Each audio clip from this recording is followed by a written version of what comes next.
cô vô này lại tiêu quá rồi á so mà so đợi máy cra nhom trăng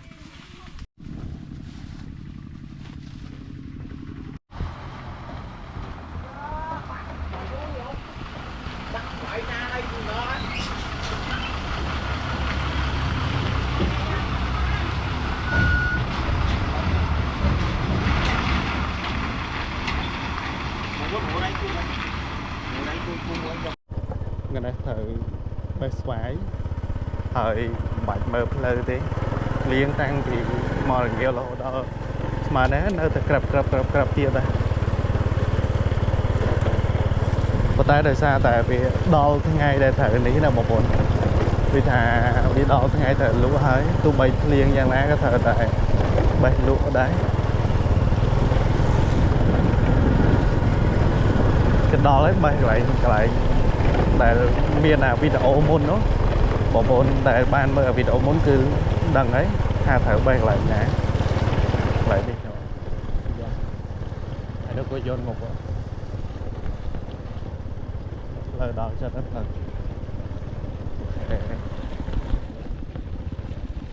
cô này cái bằng xa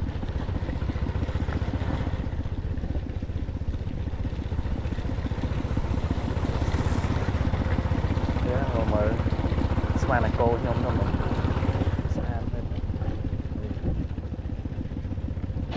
hai thế tràn đấy ô thở tới thì năm cua tập lắng đi cả đầu tập bài sẵn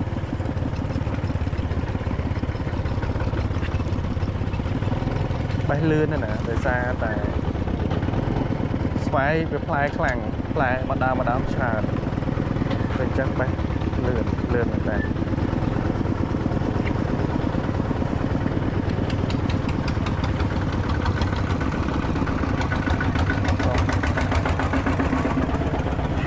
lươn quá rồi nè bay là trà cái sản mà to nè của tục nè là wow từ một nữa đây họ hết đào mà đi vậy đào nắng cả mò lực muốn lần trà nó một bốn mờ bị đổ muốn đăng ấy thì vẫn đến được wow tập tới cho mẹ một lơ cái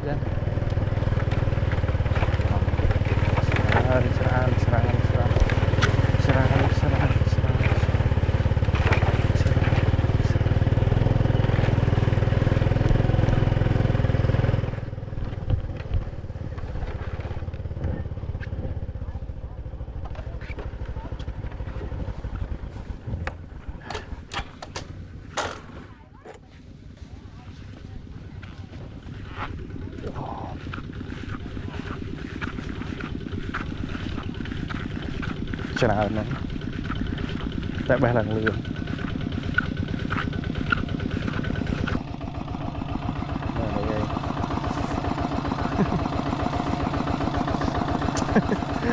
ơi lần tôi mở đào na thôm đào na tôi từ tôi chân dân ấp ai đi ban đấy mà tôi kìa lại này ấy nè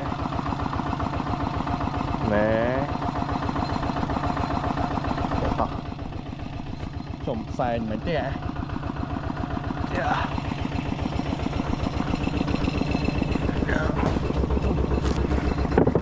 wow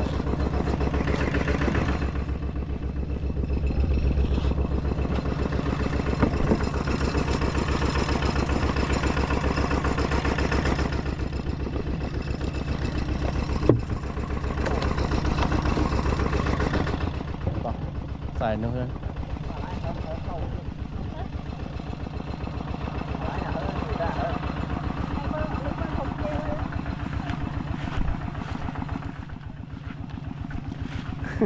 hơi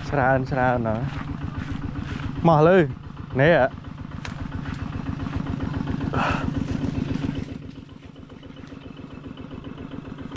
yeah.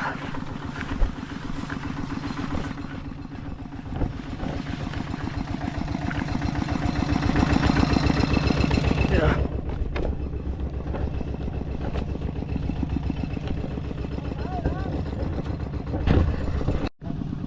Mở nè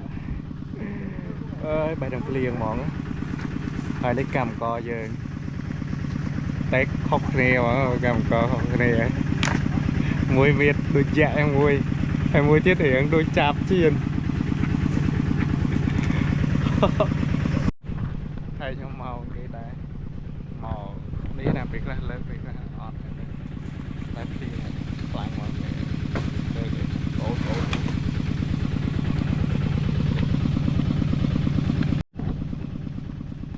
liền kháng tới bà cả bị rơi quánh liền lần giờ đúng vu tực bài hạt cao cóแต่lại vì bàn riêng lâm mà lấm chấn cứ ai bài bán cà phê bay trong mà bốn cứ mà bốn khơi nhé bà hai chị nè sào chừng bốn nữa cái lại để lọp tồn đó cứ đi hỏi lọp tồn đó lại lờ với nhau kia sân nào đó cho mà bốn sầm nè để chọn để trả khơi vì cả bờ mồi phó sầm là hàng nhóm này mà bốn hai sầm ở lại nắng cho thau phải bờ mồi thau nhưng xoay khiêu cả lúa nơi lại nắng cứ ban bờ buồn rồi ở lại ban đầm bờ lồi tới xoay sọp đấy nhưng offline tận đá cái đá offline chuối này giờ đúng khộp shop cứ phở lôi nó bờ buồn từ dân ảnh vừa bán cô vô này lại tiêu rồi đó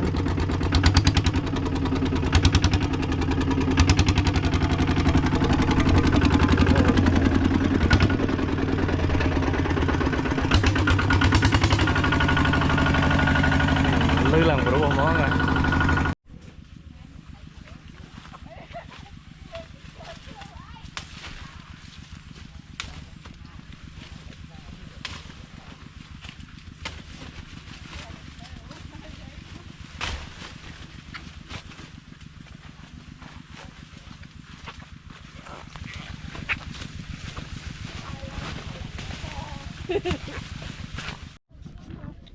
mờ này so món so đợi máy cra nhom trăng mời xe điện bong bồn để bàn tiền sả cùng lấy chơi follow page cho đôi chị subscribe YouTube nhom lẻ một tháng ok là dân mới tiếp ập so thì chanh mùi đi thằng mình thằng so sẽ mở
นี่เป็นจัสติง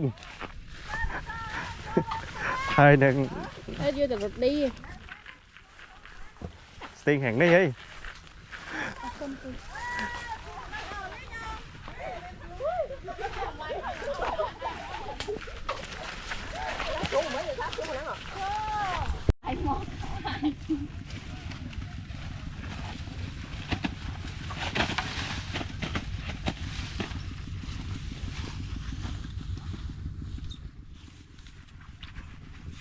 Ủa sao màu đây hàng này sờ bọc sờ máu cho anh chàng này nơi đò hàng nó mình sẽ ngày đấy kia nổ đàm đồ hàng nào vậy hay là cứ bài đò này thấy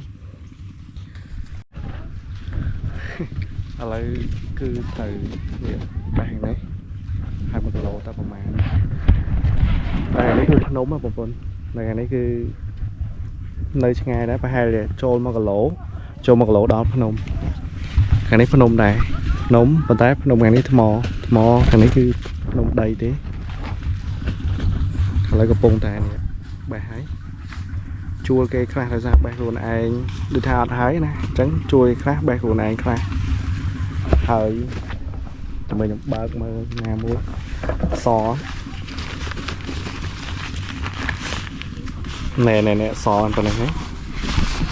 sò khác cứ sò khác mà tên rồi mà sào này từ tay mà rồi thấy đó cái sò mỏ nè hai bậc khiêu khi nhưng lúc xây thì sao mà khiêu to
rút lẹ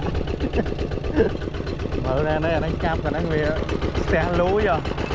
xe lú cam tưởng mơ quá lại đấy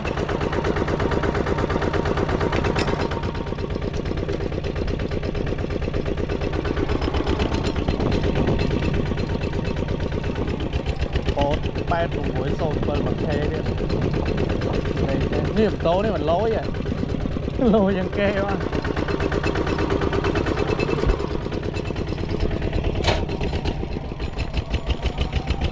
than bớt là của bạn sẽ nắm làm lắm nè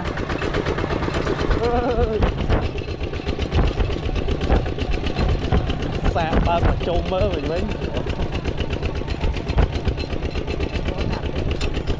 mua đạt tiền đó tao mới cho kho vào đây làm gì